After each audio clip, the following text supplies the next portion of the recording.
하반기 시장 이슈, 이제 분양가 상한제예요.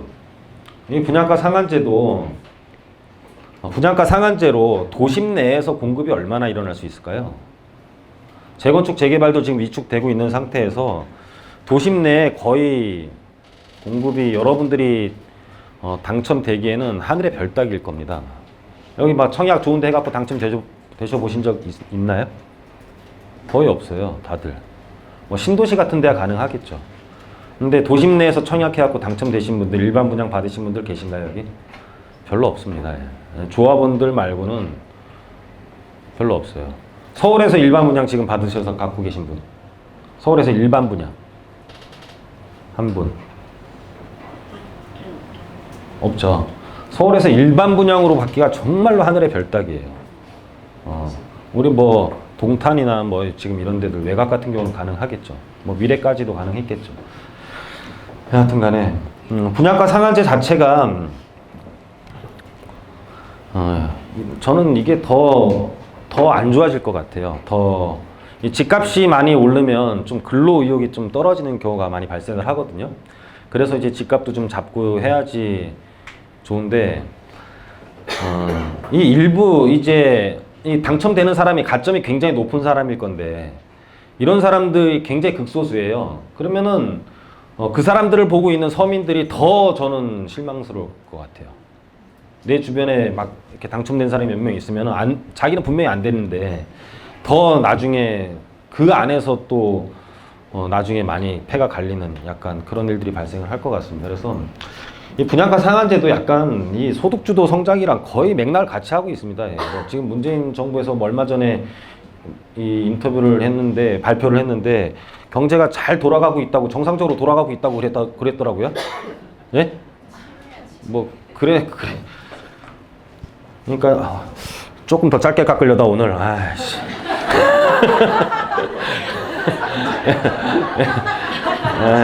제가 하여튼 그랬는데 뭐 저 하나 짧게 깎는 게 뭔 의미가 그래가지고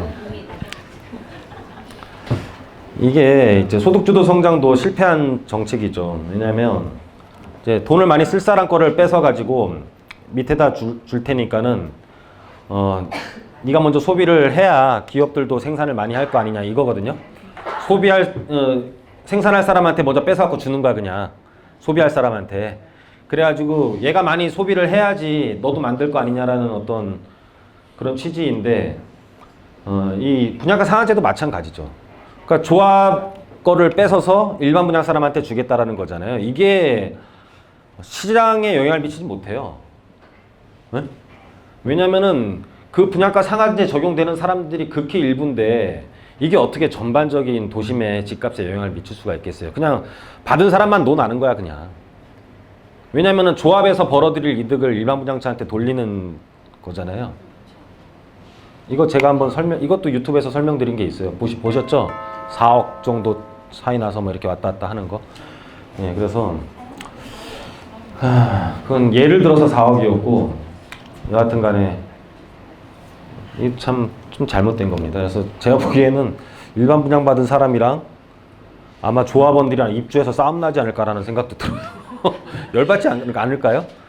임대 아파트랑 패 갈리는 것처럼 일반 분양가, 왜냐면은 분양권 전매가 안 되니까 당연히 받은 사람이 입주하는 거 아니에요. 뭐 전세를 놓지 않으면. 그쵸? 그러면은 저는 아마 그 세대 간에 문제가 생길 거라고 봅니다. 시장 혼란만 부추긴 분양가 상한제. 아직까지도 어떻게 될지 결정은 안 난 상태이고요.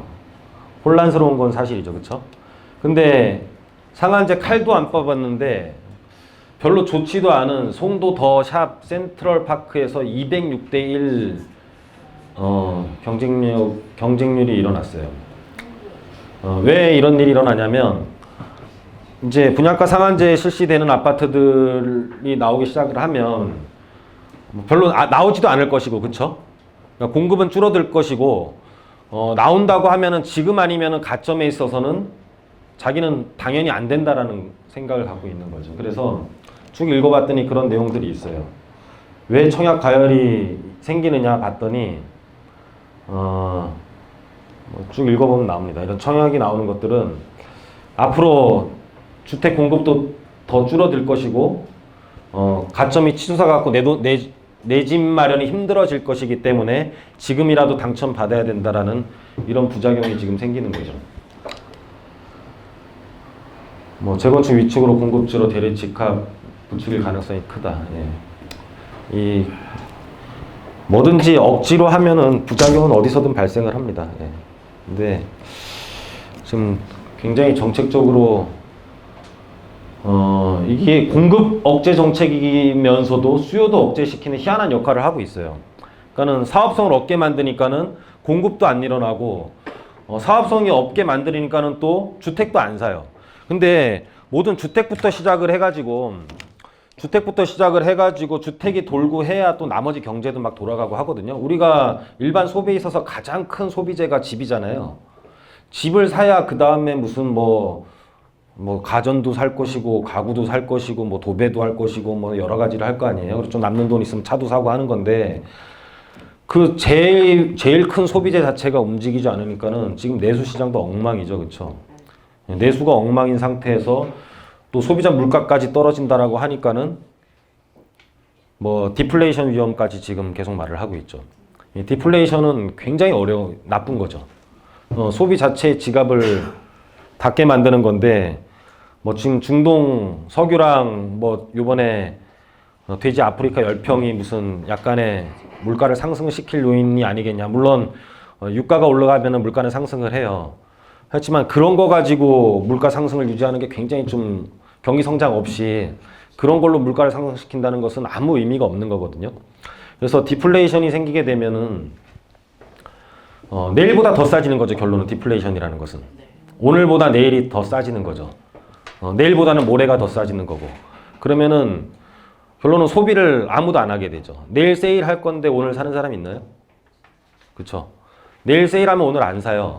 그리고 4차 산업 지금 뭐 자동화 시스템 이런 것들 때문에 기업들은 재고 물량이 굉장히 많이 늘어나 있는 상태예요. 왜냐면 생산성이 너무 좋아져가지고 생산성은 너무 좋아지고 살 사람은 없고 또 일할 수 있는 노동력도 많이 필요하지가 않죠.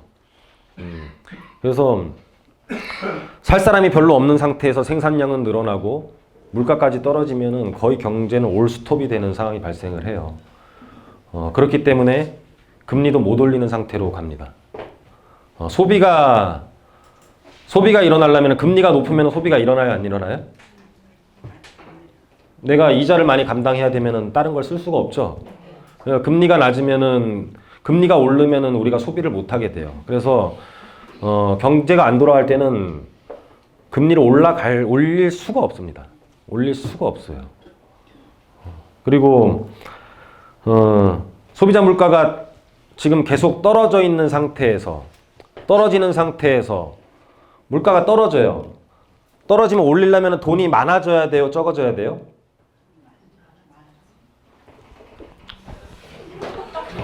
그러니까는 이제 새우깡 살 돈이 300원이 있었는데 새우깡 살 돈을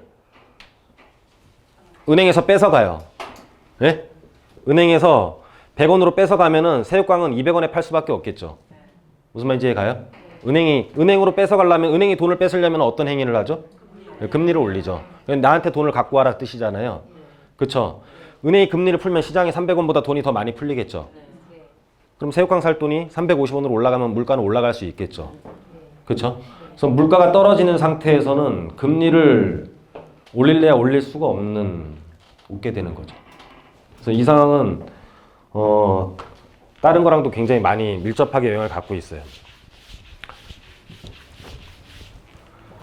미국 같은 경우도 우리나라에서 수입을 많이 하게 되고 우리나라가 수입을 많이 하게 하려면은 아까 원화가 어떻게 돼야 된다고요? 환율이 떨어지고 원화는 강세가 돼야 되는 거죠. 소비를 많이 하려면은 미국이 우리나라한테 가서 계속 압력을 넣는 것은 니네 우리나라 거 소비 많이 해라 그거잖아요. 그럼 우리나라 금리는 어떻게 해야 돼요? 올려야 돼, 떨어져야 돼? 우리가 소비를 많이 하는 나라로 바뀌려면 그렇죠. 여러 가지 대외적인 상황들도 금리를 못 올리는 거예요. 3년 동안 못 올린다고 보시면 돼요. 금리는. 그러니까 여러분들이 거의 3년 동안은 금리에 대한 걱정은 안 하셔도 됩니다. 그래서 아까 집값을 올리는 여러 가지 요인들이 있었는데 딱 두 가지밖에 없습니다. 집은 수요 공급이랑 금리 두 가지밖에 없어요. 나머지 정책이랑 이런 것은 무조건 변동성을 갖고 있는 거예요. 그건 이랬다 저랬다 내일 다르고 오늘 다릅니다. 그냥. 근데 정확하게 시장에 영향을 미치는 건 수요 공급이랑 금리예요. 금리. 돈이에요. 돈. 물량이랑 돈 두 가지밖에 없어요. 결론은. 물량과 돈. 나머지 정책 이런 거는 아무 상관이 없습니다. 정책 나와봤자 뭐 까먹은 데 선수인데 뭐. 그죠? 정책 다 까먹었잖아요. 여러분들. 뭐 있어요 지금? 9.13, 8.2 또 뭐 있어요? 그런 가보다 하잖아요. 이제는. 대책이 나오면은. 그런 가보다 그냥. 예. 그래서 여러 가지 지금 이거는 제한도 아니에요. 분양가 상한제가 적용이 되면 투기가열지구는 최대 10년 동안 시세 80% 미만으로 받은 사람은 10년 동안 못 판대요. 이게 규제인가요, 이게? 원래 그 사람 못 팔아. 예? 서울에 투기가열지구에 분양가 상한제 당첨된 사람은요, 무주택을 15년 동안 한 사람이에요. 예? 그 사람은 10년이 아니라 또 재건축 될 때까지 살아. 내가 장담해. 규제가 아니에요. 그래서 오히려 팔 수 있는 상황이라도 이 자체가 그 사람을 되게 더 부자로 만들겠죠. 못 팔게 했기 때문에. 지금 가난해진 사람 대부분이 뭐죠? 팔아서. 팔아서 지금 돈 갖고 있다가 돈의 가치가 떨어지고 뭐 이 돈 갖고 할 게 없습니다가 가장 큰 여러분들의 고민이에요. 그냥. 이 돈 갖고 할 게 없습니다가. 팔지도 못할 뿐더러 불가피한 사유. 불가피한 사유는 뭐냐면 못 파는데 뭐 파산하거나 또는 뭐 정근을 간다든지 타 지역으로 또는 병가로 이전을 한다든지 이런 경우로 불가피한 사항은 어쩔 수 없이 팔게 되면은 그것도 일반 거래가 아니라 한국토지주택공사에서 우선 매입을 한다라는 거예요. 당첨되기도 힘들고 물건도 시장에 안 나온대요. 뭐 어쩔 건데 도대체. 네? 여러분들 당첨도 안 돼. 물건도 안 나온대. 근데 기다리고 있잖아요. 돈 갖고. 근데 돈의 가치는 계속 떨어진대. 떨어지는 게 눈에 보여. 예? 저번 달 다르고 요번 달 달라. 1억 갖고 할 수 있는 게 없어. 그런데도 끝까지 쥐고 있는 거죠. 그쵸? 이게 가장 큰 문제입니다. 본인이 스스로 답을 알고 있는데 행동을 못 하는 거죠. 근데 뭐 이제 와서 바뀐 뭐 하나 뭐 또 이런 생각도 하실 거잖아요. 그죠? 여태까지 이렇게 살았는데 그렇죠? 청약 당첨 가능성을 한번 볼게요. 지금 거의 70점 넘어야지 당첨들 된다고 하더라고요. 예? 70점 넘어야 몇 점 만점이에요? 84? 82예요? 84예요? 84? 너무 잘한다. 몇 점이에요? 본인은? 왜 100점으로 안 하고 왜 84점으로 한 이유는 뭐야? 예? 그거 받는 사람들은 잘해야 84점짜리 인생이죠? 100점. 제가 보기엔 그런 것 같기도 해요. 왜 100점으로 안 했을까? 왜 84점으로 했지? 나 이유를 모르겠어요. 좀 점수 좀 후하게 하면 안 되나? 니넨 그래봤자 84점이다. 뭐 이제 우리나라 인구가 이제 이게 17년도 자료인데 이제 4,994만 명이에요. 그리고 좀 한번 정리를 해보면 총 가구수랑 인구수랑 다른 가구는 이제 한 가구를 몇 명으로 이루느냐. 그러면은 4,994만 명 나누기 1,967만 명을 하면은 평균 한 가구당 인구가 나오겠죠. 무슨 말인지 가세요? 이게 그걸 가구수라고 하고 서울에는 381만 가구가 있고 무주택이 194만 가구가 있어요. 194만 가구 중에 서울에 공급하는 주택이 몇 주택이나 만족을 시킬까요? 1%면은 19,000인데 19,000 가구가 무주택자들한테 일반 분양으로 나올 수가 있나요? 지금 현재 사업 규모에서? 현재 진행 중인 재건축, 재개발 모든 일반 규모를 다 합치면 일반 분양의 규모를 다 합치면 19,000이 나와요? 택도 없죠. 어떻게 19,000이 나와요? 19,000 한 3,000 나오려나요? 많이 나오면? 몇 프로일까요? 없는 사람들 중에 194만 가구 중에 만 가구라고 하자고요. 0.5%예요. 0.5%. 통장은 다 갖고 있습니다. 통장 다 갖고 있어요. 통장 아까 안 갖고 있는 집이 없어. 뭐 통장 갖고 있는 게 자랑인지 아는데 다 갖고 있어. 다 갖고 있는 걸로 경쟁을 한다? 돼요 그게? 안 돼요. 절대 안 됩니다. 청약 가점 70점은 돼야 안정권이에요. 그죠? 70점. 상한제 예고의 청약 과열, 송파 롯데캐슬 이제 거여동에 있는 건데 평균이 64.3. 그죠? 64.3. 앞으로는 70점은 돼야 안정권이다. 가난에 유리한 건 없는데 이것만 유리한 것 같아요. 가난에 유리한 거는 전 세계 아무것도 없습니다. 가난한 게 유리한 건.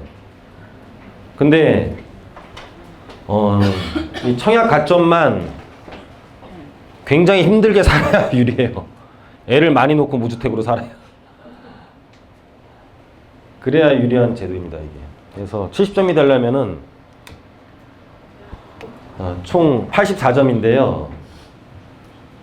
일단은 무주택으로 15년 이상 살아야 돼요. 그죠? 그러니까 우리 애를 6명 낳아야, 이제 5명 낳아야 35점이거든요. 이게 노력으로 잘 안 되는 거잖아요. 그쵸? 나머지는 시간으로 버티면 되는 거거든요. 입주자랑. 그럼 여기서 14점을 빼면 20점이 돼야 돼요. 20점, 그죠? 만점을 받으려면은. 그러니까 70점이 되려면. 본인이 70점이 되려면 나머지는 시간과의 싸움이야. 그쵸? 무주택 기간 15년 꿋꿋하게 살 수 있어, 그냥. 뭐, 여태까지 집도 없는데 뭐, 지금 사는 거지, 뭐, 그죠? 이렇게 노력을 열심히 해야 돼요. 무주택으로 남들 집을 다 사도 나는 끝까지 안 사고 있어야 돼. 뭐, 하여튼, 뭐, 싫든 좋든 막 놔야 돼, 그냥. 금술 떠나서 그냥 막, 최소한, 예? 최소한 2명 그쵸? 부모까지 갖다 껴. 그렇게까지는 하지 말고. 여하튼 간에. 그 입주자 저축 가액 기간도 이제 16점 맞고, 이제 나머지는 이제 시간으로 때우면 15년 동안 때우면 되는 거고, 그리고 70점인, 이제 애 하나면 안 되는 거예요. 그쵸? 애를 하나 더 낳아야 돼, 무조건. 애 하나를 놓으면은 64점밖에 안 돼요. 애 하나만 놓으면. 그러니까 애를 무조건 하나 더 낳아야 돼.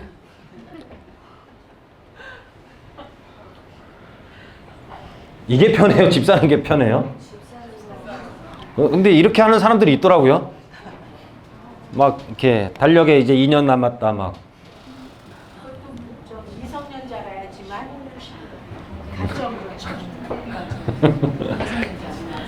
그러니까 계속 집을 안 사야 되는 거예요, 평생. 신혼 때 신혼 사진 걸어 놓잖아요.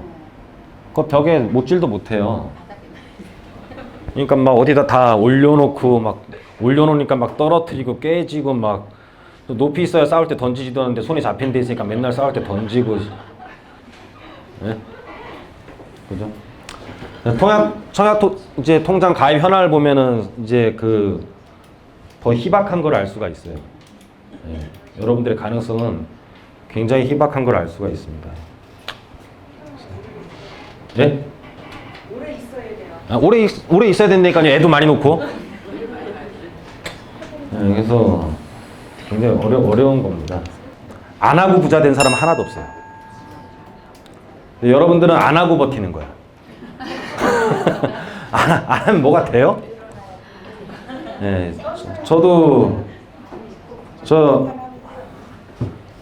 전세 5천부터 시작을 하고 그때 봉천동에서 재개발 쪽에 부동산 하면서 이제 관악 드림타운 입주하고 할 때, 예, 그리고 이제 두산 아파트가 입주가 끝난 상태였지. 두산 아파트가 99년도에 입주를 했고 제가 2001년도부터 부동산을 했으니까 그때 이제 봉천동에서 재개발할 때 보증금 500에 50만 원이었어요.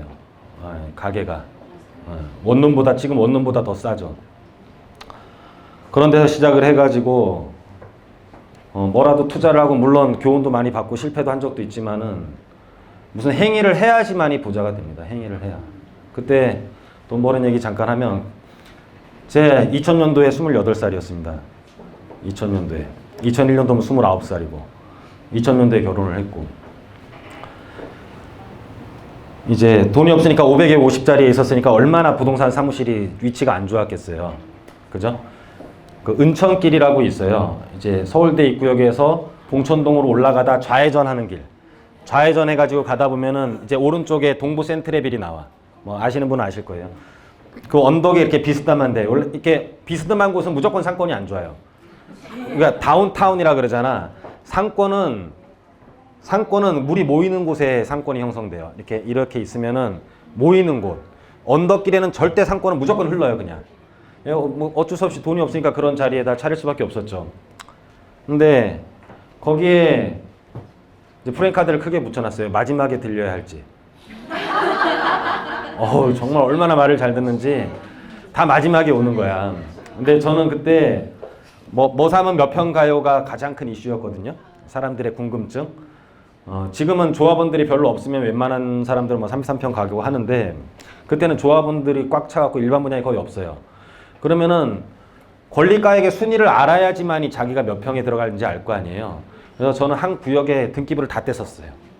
다 떼가지고 거기에다 공시 가격을 곱해가지고 순위를 다 매겨놨어요. 그러면은 뭐를 사면은 몇 평이 가는지 정확하게 나오죠. 그래서 어떤 부동산 가니까 이거 사면은 나온 30평대 간다고 하는데 하면은 그 자료를 꺼내서 보여주면 사람들이 기겁을 해. 등기부를 떼갖고 순위를 매겨놓은 거를 해가지고 보여주면은 이제 뭐 7점 몇 평 막 평수가 다 엉망이잖아요. 다 다양하잖아요. 그래갖고 이제 번지수는 안 적어준단 말이야 부동산에서. 그럼 7.32평이래. 그럼 저는 그걸 다 엑셀로 정리를 해놨으니까 7.32평 해면은 뭐 물건이 하나 아니면 두 개밖에 없을 거 아니에요. 그러면 이 물건 둘 중에 하나일 건데 이거보다는 이게 좋습니다라고 해주면 100% 계약이야. 마지막에 와서. 마지막에 들려오니까 우리 사무실에. 29살짜리가 앉아있으니까 나 딱 들어오자마자 하는 말이 사장 어딨니? 전데요. 예, 이제 그렇게 해서 그때부터 시작을 해가지고 저도 투자를 하고 별일 다 있었습니다. 막 분양권 다 계약하고 나니까는 갑자기 김대중 정부에서 분양권 풀어줬다가 분양권 전매 제한하는 바람에 다 등기를 쳐야 되는데 돈 없어갖고 다 날린 적도 있고 뭐 여러 가지 경험들이 많았는데 별짓 다 해봤습니다. 막 또 봉천동에 있다 보니까는 그때 뭐를 했냐면은 그때 이명박 대통령이 이제 서울시장 할 때요 또. 그때 뭐를 했냐면은 이명박 서울시장 할 때 그때 처음 나온 게 이제 그 대중교통 환승이었어요. 대중교통 환승. 그러니까는 우리 그전엔 탈 때마다 냈어야 됐잖아요. 지금은 이렇게 환승이 되잖아요. 대중교통 환승을 하면서 그때 눈에 딱 들어온 아파트가 저희 신림동에 있는 그 경찰서 앞에 있는 신림 푸르지오라고 있어요. 남부순환도로 옆에. 옛날에 예식장 많은데 대로변에. 그래갖고 거기 아파트는 버스를 타면 무조건 다 신림역을 가는 거야. 그러니까 어설피 걷는 아파트보다는 버스가 많은 아파트가 뜨겠다라고 해서 거기 있는 아파트를 나오는 대로 막 잡았어요, 그냥.